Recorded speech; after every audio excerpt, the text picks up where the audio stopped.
ਇੱਕ ਓੰਕਾਰ ਸਤਨਾਮ ਕਰਤਾ ਪੁਰਖ ਨਿਰਭਉ ਨਿਰਵੈਰ ਅਕਾਲ ਮੂਰਤਿ ਅਜੂਨੀ ਸੈਭੰ ਗੁਰ ਪ੍ਰਸਾਦ ਜਪ ਆਦਿ ਸੱਚ ਜੁਗਾਦ ਸੱਚ ਹੈ ਵੀ ਸੱਚ ਨਾਨਕ ਹੋਸੀ ਵੀ ਸੱਚ। ਇੱਕ ਓੰਕਾਰ ਸਤਨਾਮ ਕਰਤਾ ਪੁਰਖ ਨਿਰਭਉ ਨਿਰਵੈਰ ਅਕਾਲ ਮੂਰਤਿ ਅਜੂਨੀ ਸੈਭੰ ਗੁਰ ਪ੍ਰਸਾਦ ਜਪ ਆਦਿ ਸੱਚ ਜੁਗਾਦ ਸੱਚ ਹੈ ਵੀ ਸੱਚ ਨਾਨਕ ਹੋਸੀ ਵੀ ਸੱਚ। ਇੱਕ ਓੰਕਾਰ ਸਤਨਾਮ ਕਰਤਾ ਪੁਰਖ ਨਿਰਭਉ ਨਿਰਵੈਰ ਅਕਾਲ ਮੂਰਤਿ ਅਜੂਨੀ ਸੈਭੰ ਗੁਰ ਪ੍ਰਸਾਦ ਜਪ ਆਦਿ ਸੱਚ ਜੁਗਾਦ ਸੱਚ ਹੈ ਵੀ ਸੱਚ ਨਾਨਕ ਹੋਸੀ ਵੀ ਸੱਚ। ਇੱਕ ਓੰਕਾਰ ਸਤਨਾਮ ਕਰਤਾ ਪੁਰਖ ਨਿਰਭਉ ਨਿਰਵੈਰ ਅਕਾਲ ਮੂਰਤਿ ਅਜੂਨੀ ਸੈਭੰ ਗੁਰ ਪ੍ਰਸਾਦ ਜਪ ਆਦਿ ਸੱਚ ਜੁਗਾਦ ਸੱਚ ਹੈ ਵੀ ਸੱਚ ਨਾਨਕ ਹੋਸੀ ਵੀ ਸੱਚ। ਇੱਕ ਓੰਕਾਰ ਸਤਨਾਮ ਕਰਤਾ ਪੁਰਖ ਨਿਰਭਉ ਨਿਰਵੈਰ ਅਕਾਲ ਮੂਰਤਿ ਅਜੂਨੀ ਸੈਭੰ ਗੁਰ ਪ੍ਰਸਾਦ ਜਪ ਆਦਿ ਸੱਚ ਜੁਗਾਦ ਸੱਚ ਹੈ ਵੀ ਸੱਚ ਨਾਨਕ ਹੋਸੀ ਵੀ ਸੱਚ। ਵਾਹਿਗੁਰੂ ਵਾਹਿਗੁਰੂ ਵਾਹਿਗੁਰੂ ਵਾਹਿਗੁਰੂ ਵਾਹਿਗੁਰੂ।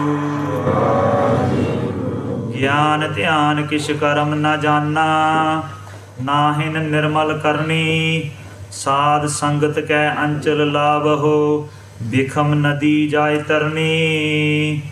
ਗਿਆਨ ਧਿਆਨ ਕਿਛ ਕਰਮ ਨ ਜਾਣਾ ਸਾਰ ਨ ਜਾਣਾ ਤੇਰੀ ਸਭ ਤੇ ਵੱਡਾ ਸਤਿਗੁਰ ਨਾਨਕ ਜਿਨ ਕਲ ਰਾਖੀ ਮੇਰੀ। तेरे जोर मैं गूंगा कहता हूँ तेरा सदका तेरी शरण।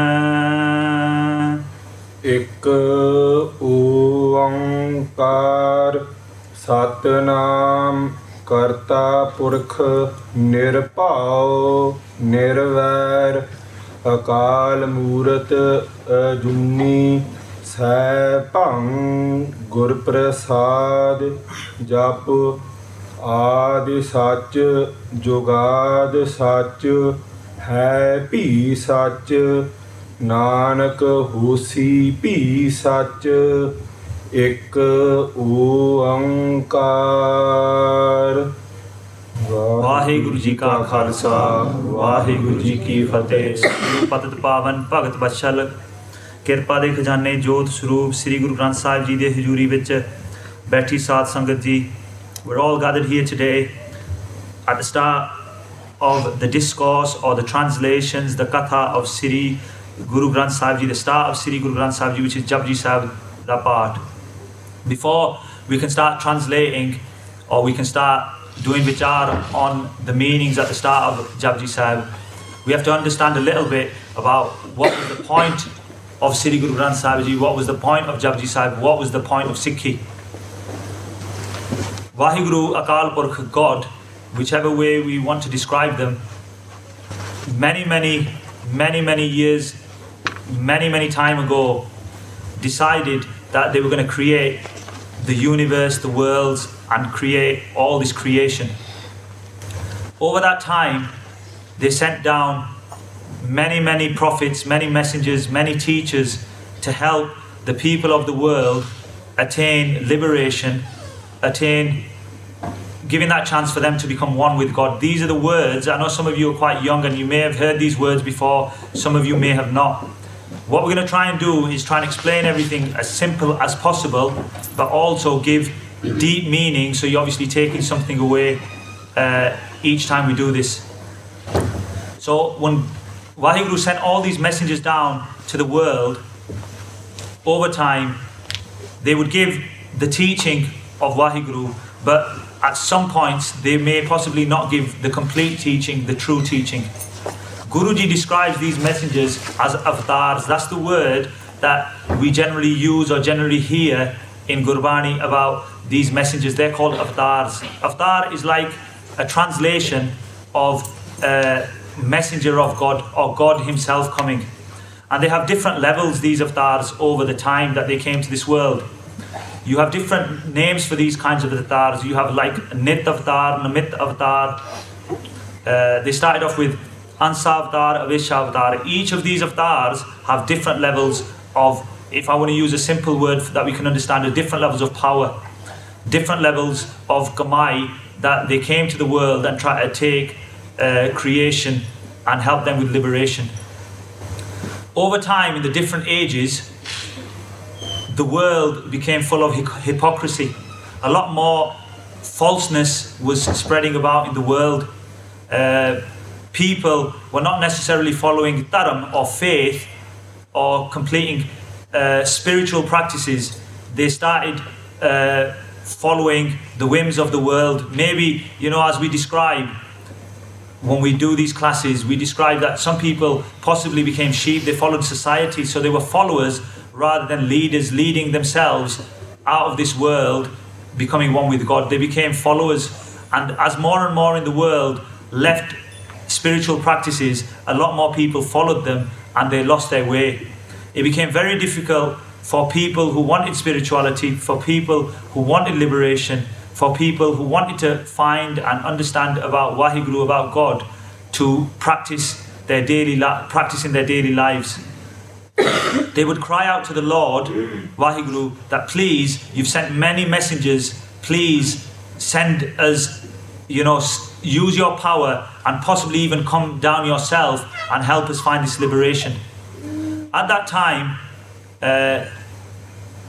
Waheguru listened to the prayers of the people in the world, and they decided to come down to this world themselves. They came down in the form of Sri Guru Nanak Dev Sahib Ji, the first Guru of the Sikhs. So Waheguru came down themselves. So as we see many prophets before Sri Guru Nanak Dev Ji in different religions, we don't discriminate against them because they themselves were possibly sent down by Waheguru to do their work. But because, like I explained earlier, they didn't necessarily have complete power, they couldn't complete the needs of the world. And as the world became more caught up in falsehood and not the truth, you actually needed somebody, a being, a power that was complete. And the only power that is complete was Waheguru themselves to come down to this world.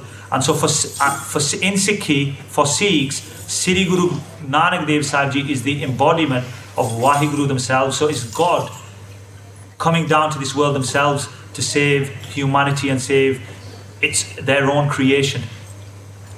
So that was the need, and from Sri Guru Nanak Dev Sahib Ji through the 10 Gurus, and now in the form of Sri Guru Granth Sahib Ji, we have the Jot of Waheguru, the light of God, and we have God themselves. In Gurbani, when we listen, there's many times Gurbani describes that the Gurus were God themselves, Waheguru themselves, their embodiment, their physical form. Sri Guru Granth Sahib Ji also states that Vaho Vaho Bani Nirankar hai tis Jevad Avarna Koi. That basically means that Nirankar, which is Waheguru, is Gurbani themselves. So in this world, if we want to see Waheguru, the first place we can go is Sri Guru Granth Sahib Ji and just look at Gurbani and read Gurbani. By reading that, we are seeing God straight away in our level.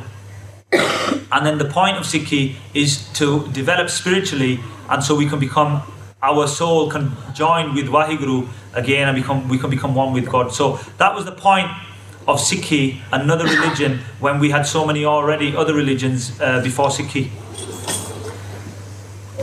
And then, as Sri Guru Granth Sahib Ji was created, the first Bani in Sri Guru Granth Sahib Ji is Japji Sahib Katha, and that's what we're obviously starting today, and starting with the Mool Mantar this week.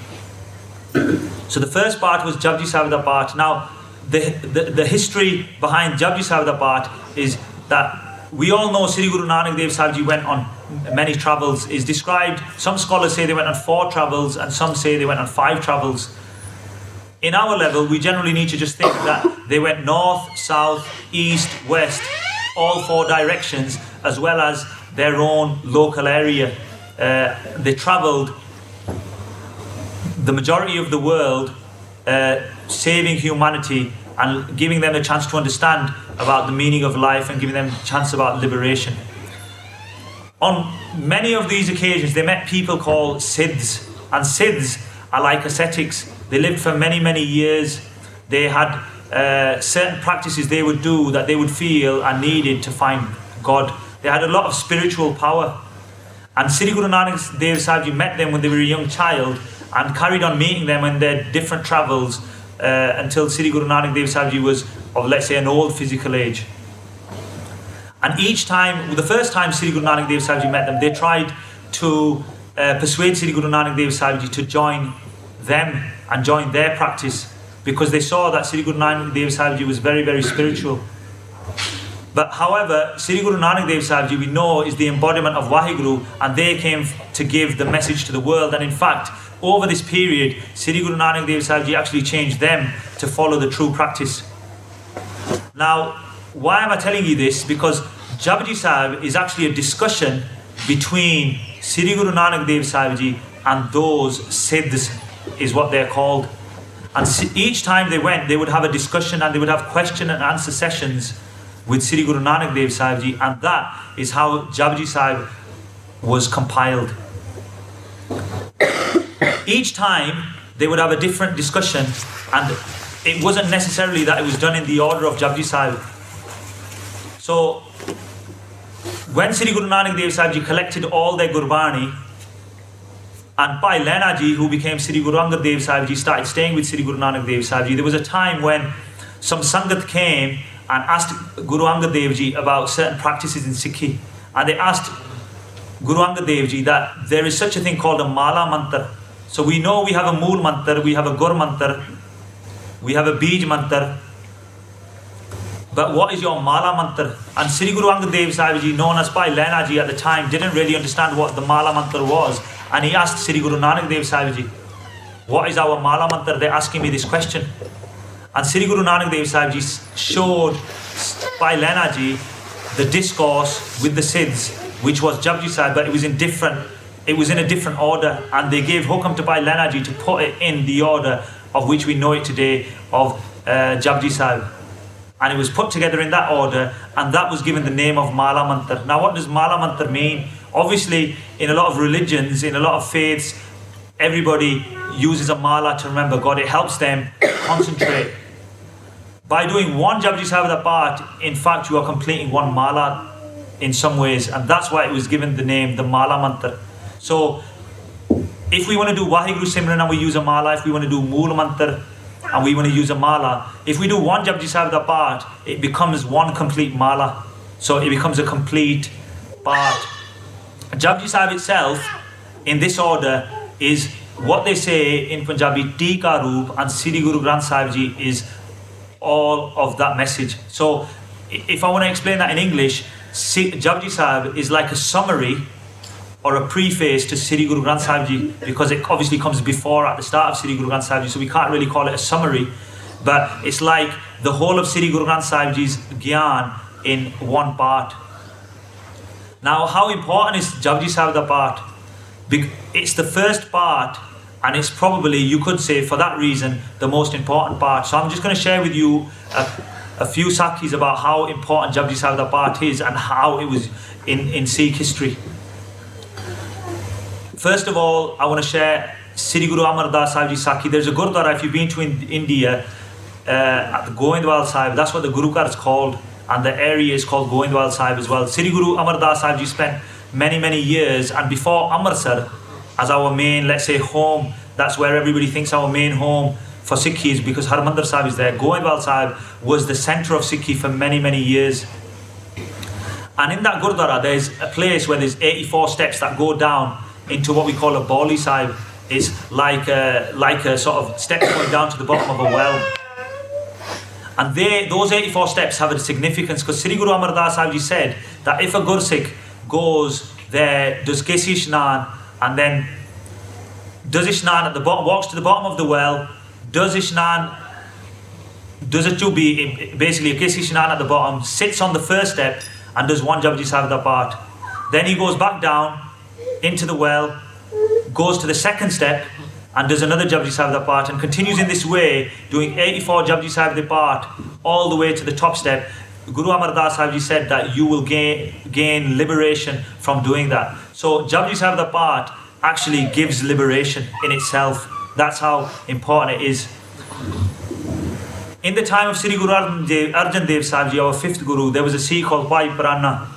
It was a very famous Sikh that was very, very close to Sri Guru Arjan Dev Sahib Ji. And I'm just going to share a sakhi about a person called Baba Lakhu Ji. Now, Bhai Parana Ji went to the lake and sat down once and started doing Simran. And Baba Lakhu Ji was initially a bandit. He would steal from people walking through the streets or walking through the jungles when they were on their own. And at that time when he saw Bhai Parana Ji, he looked at them and he saw they were a very spiritual person.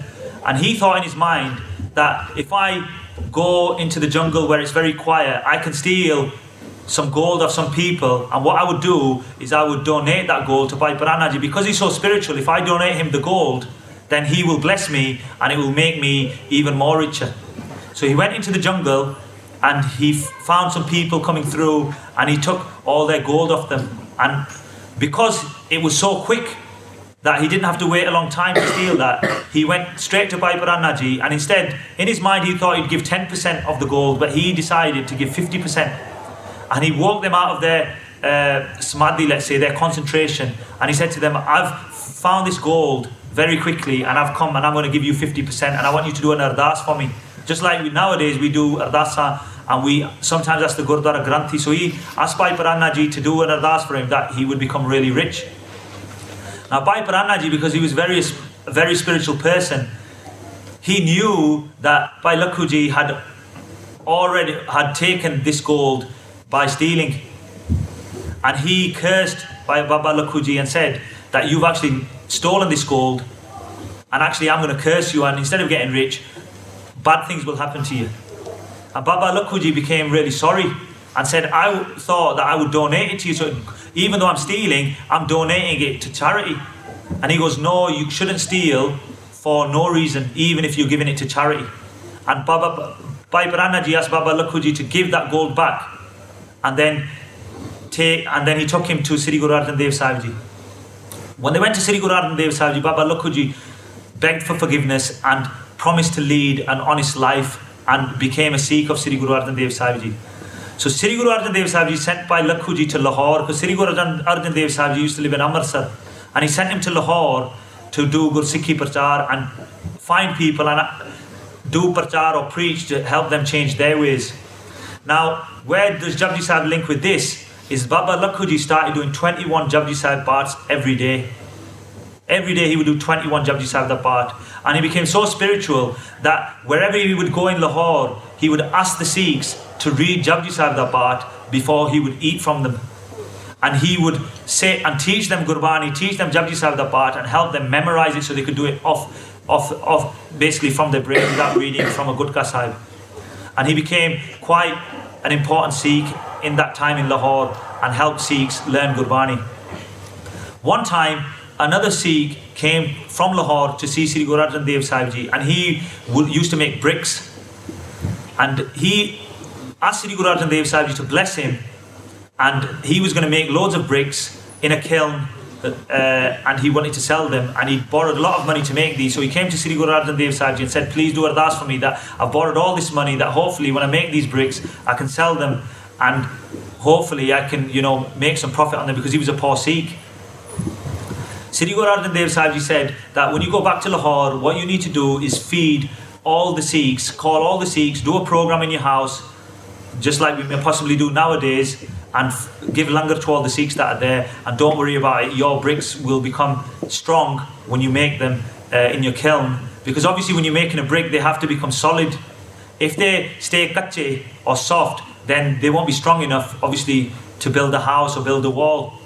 And Guru Arjan Dev Sahib Ji said, if you do that, if you feed all the Sikhs that come, then your bricks will become solid and they'll be able to be used, and you'll make a profit, and your poor livelihood will become better for yourself. When he went back to Lahore, he did this program in his house, and he called all the Sikhs there, and he fed them all langar. But one Sikh actually came halfway through the program or later on in the program as they were vartaying the langar. And he was that Baba Lakhuji. And as Babaji came, Bhai Buddhuji, who's the name who was wanted these bricks made, said to them, they asked for langar. And Bhai Buddhuji said, the langar is finished now, you can go. And then Baba Lakhuji said that your ava, your kiln, will remain kacha, will remain soft, your bricks won't become strong. And although Bhai Buddhuji had already been to Sri Guru Arjan Dev Sahib and he had trust in Sri Guru Arjan Dev Sahib Ji, he said, well actually they won't, because Guru Arjan Dev Ji said that if I feed everybody, then my bricks will become strong. But Baba Lakhuji says, no, you haven't fed everybody. And he said 3 times that your bricks will remain soft, your kiln will remain kacha. Just as that bachan he said, obviously he read 21 Japji Sahibs a day. So even a person who reads Japji Sahibs a day, their bachan become true. Whatever they say becomes to happen because they become very spiritual. And those bricks in that kiln became soft, they didn't become strong. And Bhai Buddhuji went back to Sri Guru Arjan Dev Sahib Ji and said that you said these bricks will become strong. So does that mean your word is not true anymore? And Guru Arjan Dev Sahib Ji reminded him and said that you had to feed langar to everybody and you left one Gursikh.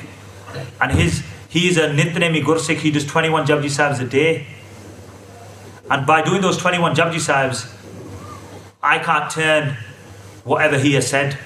He says, but because you have come, if you go back and you feed langar again, then don't worry, your bricks that you've made soft will still be sold for the right price and you'll still be able to make a profit from them. So when he went back, he fed them langar again, and there came a time where one of the walls in Lahore had fallen and the king of the time, or the Subedar, or the person in charge, the mayor of the time, needed bricks, and he went back to Bhai Buddhuji and he got the bricks of him. So Guru Arjan Dev Sahib Ji's bachan, because whatever our Guru says always becomes true, that remained true. And obviously the Gursikh, the bachan, the word of the Gursikh was true as well, and that Gursikh would do 21 Japji Sahibs. Now I'm not saying to you that we should all do that many Japji Sahibs, because even doing one Japji Sahib a day can lead to great things. In the time of Sri Guru Har Gobind Sahib Ji, Bhai Gopala Ji was asked to read Japji Sahib da Path for Sri Guru Har Gobind Sahib Ji, the 6th Guru. And as he read it perfectly, saying all the sounds correctly and so pure that in Guru Har Gobind Sahib Ji thought that if a Gursikh can read Japji Sahib so perfectly, then maybe he should be the next Guru of the Sikhs. And as Sri Guru Har Gobind Sahib Ji was ready to give the Guruship to Bhai Gopala Ji, in Bhai Gopala Ji's mind was the horses of Guru Har Gobind Sahib Ji, and he thought, while he was reading Japji Sahib, he thought, if Guruji is really impressed with me today, I'm going to ask him to give me some horses. So when he completed that Japji Sahib da Path, Guru Har Gobind Sahib Ji explained to him that because you read it so perfectly and so honestly, I was ready to pass the Guruship of Sikhi to you, but because in your mind you asked for horses, I'm going to give you those horses. And even though he gave them horses, Guruji gave Bhai Gopala Ji horses, they also blessed him with the true Sikhi as well. So Japji Sahib da Path is very powerful. I just wanted to share those sakhiyas with you to show you that Japji Sahib da Path is so powerful, and even if we do one every day, we can gain a lot. Japji Sahib doesn't have a rag to it. Like in Gurbani, we have different rags. There are 31 rags in Sri Guru Granth Sahib Ji. So sometimes you may ask the question, which rag should we sing Japji Sahib in? Now Japji Sahib is known as Amrit Di Bani, and Amrit Da Vela is known in the early hours. So the ideal time to do Japji Sahib da Path is in the early hours, and the 2 rags that are read in the early hours is Gujari Rag and Asa Rag. So if a Ragi wants to sing Kirtan of Japji Sahib, a Paratan Ragi, an old Ragi who knows, he would sing it in Gujari Rag or Asa Rag. They would be the tunes he would sing Japji Sahib in.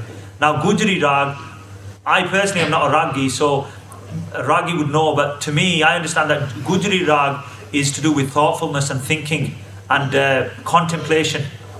And Asa Rag is about your hopes, and whatever you ask for, you're getting it. So Japji Sahib is known to give us Brahm Gyan because it completes the whole knowledge of Waheguru. Brahm Gyan means knowledge, Brahm means Waheguru. So it gives us the knowledge of Waheguru, the knowledge of God. And singing in those rags will give us the right mood to sing Japji Sahib. Japji Sahib is also the first Bani in Amrit Sanchar. When Sri Guru Gobind Singh Sahib Ji in 1699 created the Khalsa, Japji Sahib was the first Bani, the first part that he used to create Amrit, what we call Amrit or Khandidi Pahal. So I was just trying to share with you how important Japji Sahib is. Every Sikh, whether we're Amritaris or not, should endeavour to learn Japji Sahib and try to do at least one every day. And even better than that, try to memorise it, just like Bhai Lakhuji used to do for the Sikhs in Lahore. So if we take anything away, maybe we should be taking away that our aim should be to learn Japji Sahib, whatever level we are at in Sikhi, to learn Japji Sahib, to memorise Japji Sahib, and to try and do at least one a day. And if we can do more, obviously that is even better for our spiritual progression as well. So that is a little bit of history behind Japji Sahib. Like I said, that is the first Bani in Sri Guru Granth Sahib Ji. I've obviously talked for quite a long, and because today was going to be like the introduction, I wanted to share with you about Japji Sahib. So now, just to complete the body of Mool Mantar, I'm just going to go through the translations of Mool Mantar very, very quickly. And then, obviously, when we do this next week, we will start a little bit more in depth of the Bani itself. Satnam Sri Waheguru Sahib Ji Ik Oankar. So, Ik Oankar, we generally, when we translate that or we read translations, sometimes we see there is one God. The Ik, the one, Ik, that stands for there is one God without opposition. So rather than just saying there's one God, because other religions believe in devils, or they believe in a devil, and they believe the devil has as much power as God. But Sikhi, we believe in one God as well, one Waheguru, but that Waheguru has no opposition. So even if there is devils or negative practice in this world, they are not on the same level of Waheguru. So that Ik doesn't just mean there is one God, it means there is one God who has no opposition.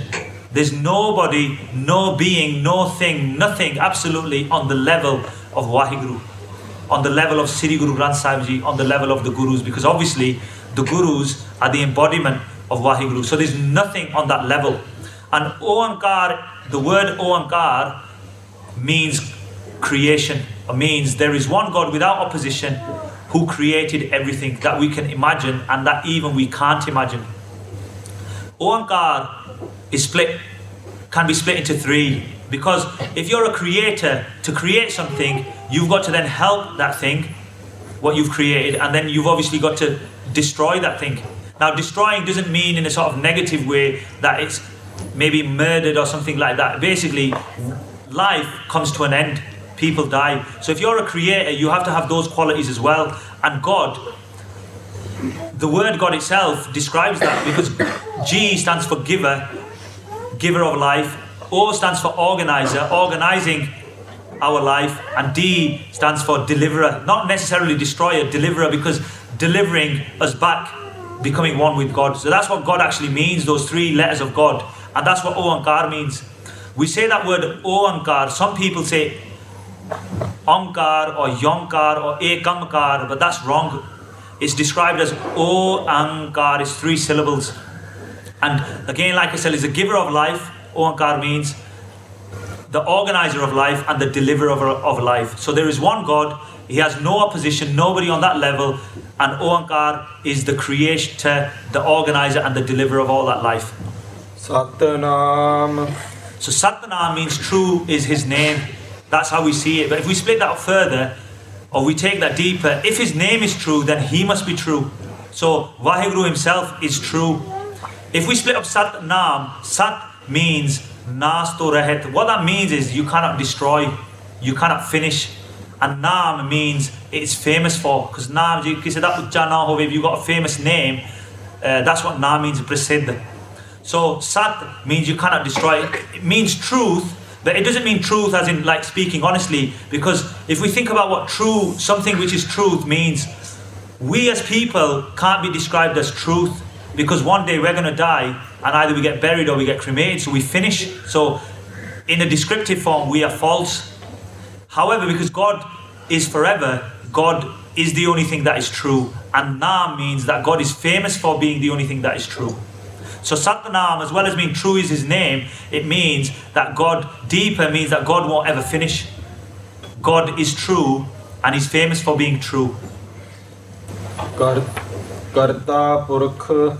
Now Karta, in some English translations it says that is the creator as well. But Karta actually means the doer. So Karta, as we are living in this world, it is God's hukam that runs this world, God's order. And that order is through our karams or through our actions that God's order works. So Karta is slightly different to Oankar, whereas Karta means, if a good way of thinking about it is, if we, let's say, have a pet and we have a leash for that pet, for a dog, let's say, the dog walks about and the dog does whatever it wants to do in the world. It might smell something, it might pick up something off the floor, but still that leash is in our hands and we control where it is going and what's happening to it, even though it does its own thing. So we can describe Karta as being like that God has the leash and we are in the leash. So we are under Waheguru's command, but at the same time we are still allowed to do certain actions ourselves on how we live this world. So that's what Karta means. And Purkh means being, or Pursh, so it means being. It also describes Sri Guru Granth Sahib Ji, the poetry in Sri Guru Granth Sahib Ji describes as all the creation as being the wives and God as being the husband Lord, and we try to become one with that. So Purkh means Pursh, and obviously so that one Lord, and so that's where Karta Purkh comes from. So there's one Lord, one Waheguru again, who is sort of, let's say, masculine form, and ourselves are all feminine form, trying to become one spiritually with them. Nirpao. So Nirpao means without fear. Nir means without, and Pao means fear. So God doesn't fear anybody. If you start fearing people, if you don't have fear for anybody in this world, then sometimes you can get hankar, and through hankar you can start getting enemies. But God, Waheguru, as well as not fearing anybody, they are also Nirvair. They don't have any enemies. Nir means no, Vair means enemies. So Waheguru doesn't fear anybody, and they don't have any enemies. Whereas people in this world might become stronger, might become powerful, so they don't fear anybody. But that becomes hankar, because actually they have enemies, or they start creating enemies. Where Waheguru is above all of that. They don't have any fear and they don't have any enemies. Akal Murat. Akal, any word in Gurbani, if it has an era in the beginning of the word, it generally makes like the opposite word. So Kal means time, Akal means without time or timeless. So, and Murat means form. So Waheguru's form is timeless.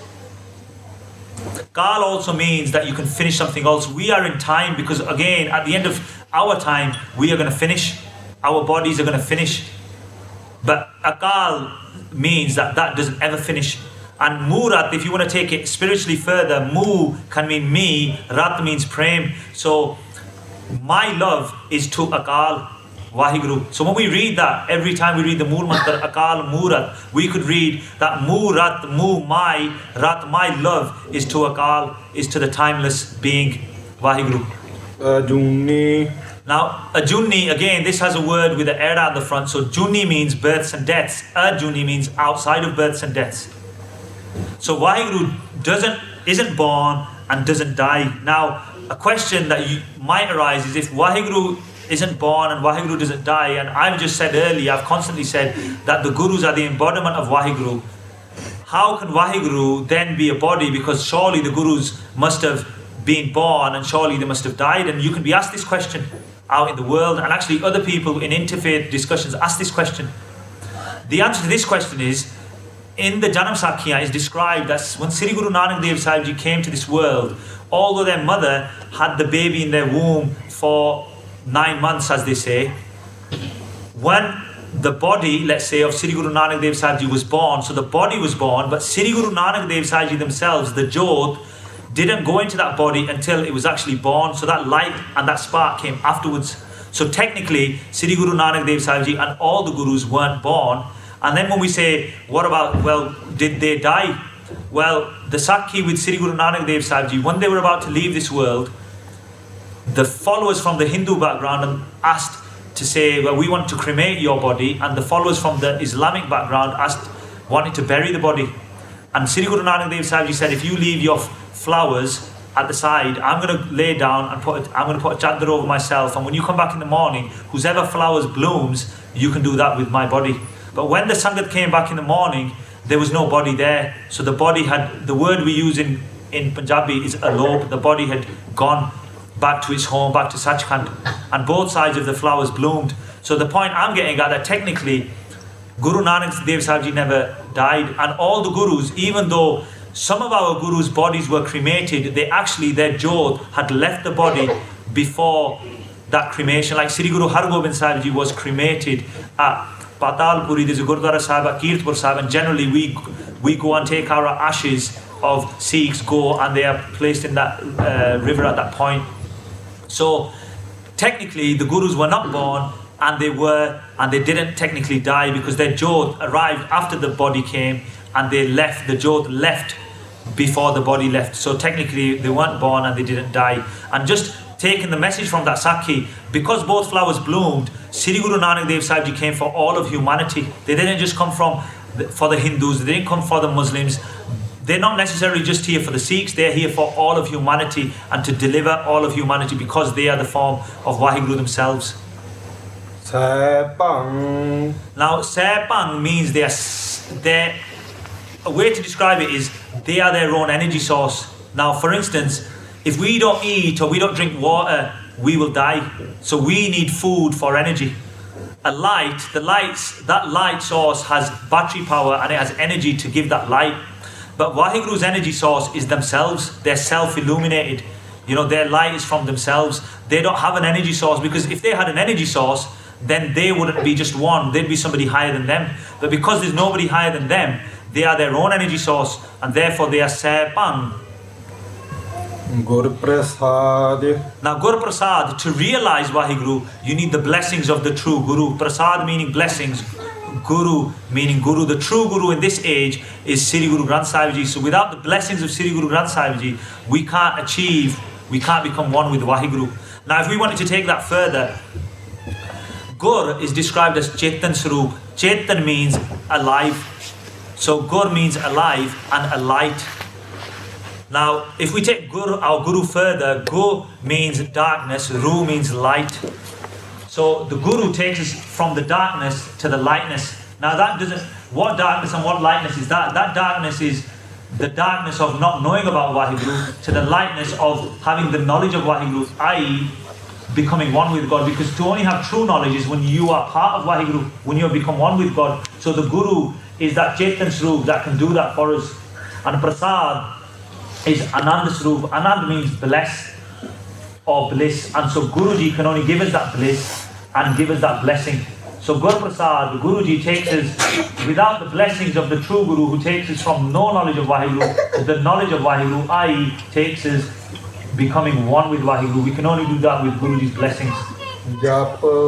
Now Jap can be described, we can take this message, when Guruji says Jap here, one describes the Bani, Japji Sahib, which obviously this is part of, but also Guruji is giving us a command here. He's telling us to Jap this Bani, Jap Naam, Jap Waheguru Mantar, Mool Mantar, Jap Gurbani. Okay, so he's giving us a command. Now, some people would say, well, Japji Sahib, if Guruji is saying Jap here, then Japji Sahib starts here and Mool Mantar finishes at Gur Prasad, because he's saying Jap here, so Japji Sahib starts here. But that argument actually doesn't hold, because when we read Anand Sahib starts Ramakali Mahalla Tija Anand. So even though Anand comes afterwards, Guruji has also already mentioned Ramakali Mahalla Tija. We have to say that as part of Anand Sahib. So saying that Japji Sahib starts here is not right, because Japji Sahib actually starts with Ik Oankar, and it's just telling us that this is the name of this Bani, Japji Sahib, and the deeper meaning is Guruji is giving us a hukam to repeat this Bani.